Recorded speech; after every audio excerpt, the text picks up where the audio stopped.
تبت يدينا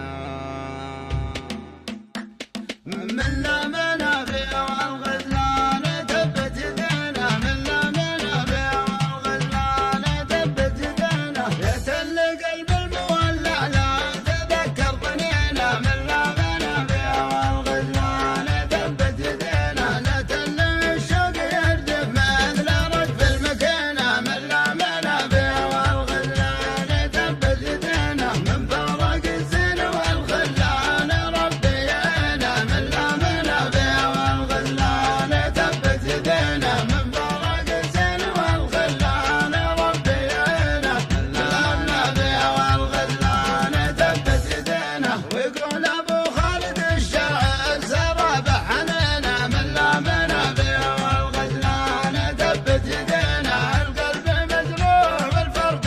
ردية وشينا من لا منافع والغزلان تبت يدينا عقب البقصد من كحال من السنين من لا منافع والغزلان تبت يدينا عقب البقصد من كحال من السنين من لا منافع والغزلان تبت يدينا يا وقت لا سامحك لا حلت بيني وبينه من لا منافع والغزلان تبت يدينا يا وقت لا سامحك لا حلت